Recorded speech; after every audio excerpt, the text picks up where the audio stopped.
Steady now.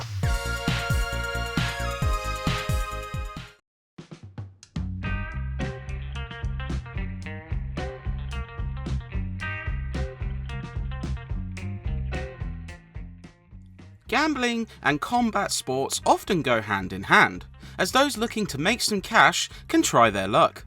Surprisingly, few video games based on these sports utilise this side of the field, perhaps due to strict age rating bodies often gifting a higher rating if it's included.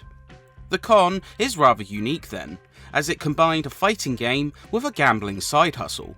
It's a novel mechanic for sure, but perhaps developers think and feel overestimated its staying power. A fighting game is still only as good as its brawling. Sadly, this is where the gig gets busted.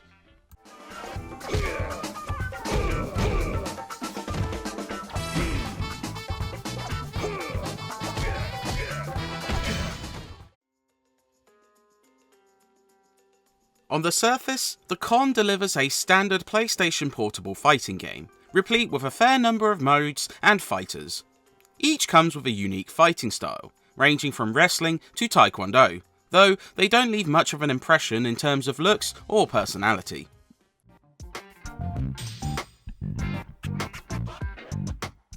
An arcade mode lets you battle a series of opponents, though it's lacking anything like backstory for ending scenes, which is disappointing, though certain difficulties do reward extra fighters. There's also survival, time attack, and competitive modes.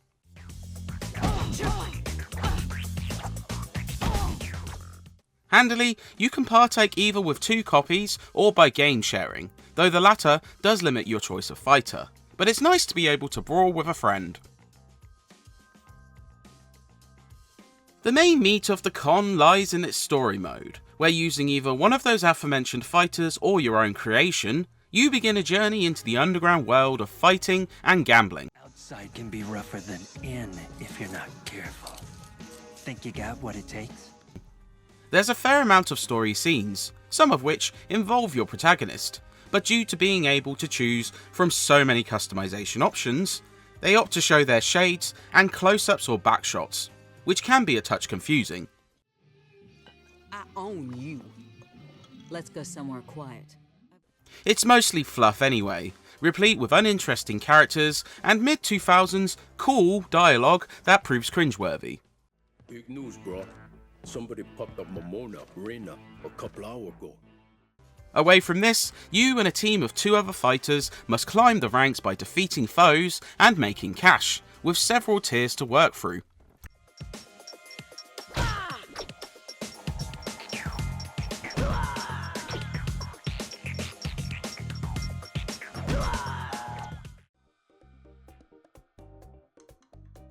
The con's unique selling point is its gambling system, which is quite interesting. Each matchup sees you fighting in a series of 3 battles, where 2 victories ensure a winner.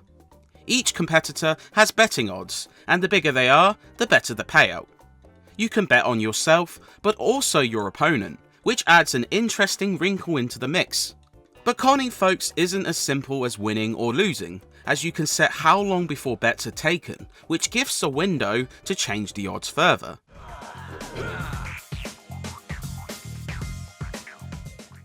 So, if you are betting on yourself, you can hit one of the triggers to take a fake hit, which reduces damage but looks good. A meter governs whether the crowd are buying it, and finish a fight with it facing thumbs down can result in a beating, injuries to your fighter, and your money taken away.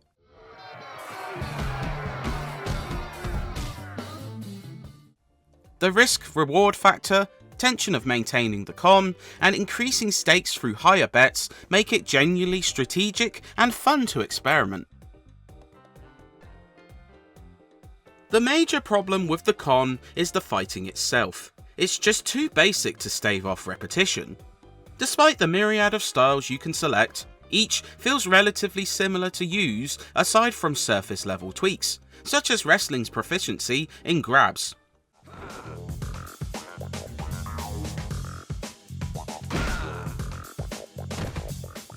4 strikes are present, which can be chained to combos which you can customize in the menu. You also have a block which can parry moves with fast timing, grabs and special moves. It's very simplistic, and the AI is often easy to overcome once you figure out their patterns of attacks and blocks. Fights have a bit of a physical presence, with potent sound effects adding crunch to each strike, but it's not quite enough to avoid stagnation, especially with story lacking anything outside of fighting.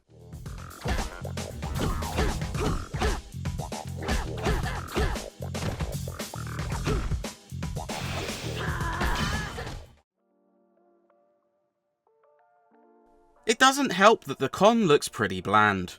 Character models are certainly adorned with flashy clothes, but bear basic details, facials, and animations. Environments are completely bare, with dreary settings such as back alleys and factories making up the zones. It makes sense for an illegal sport, but doesn't make for much eye candy.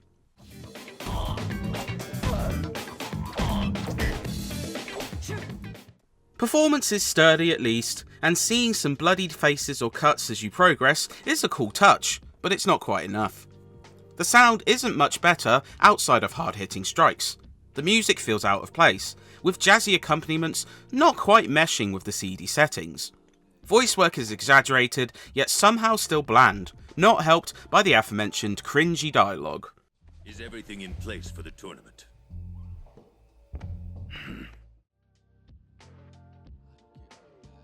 The con proved a mediocre fighter with a unique gimmick, and while there were certainly worse examples of the genre on the system, there were also significantly better ones. While there's something of a novelty to setting up elaborate betting scams and hoping they work out, the core combat just isn't deep enough to prevent the experience growing repetitive, especially as there's nothing outside of the basic fights to partake in.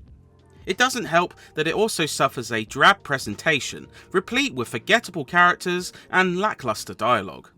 If you're starved for PSP fighters and have some genuine interest in the side hustle between fights, it might be worth a punt, but otherwise, there's plenty of better choices out there.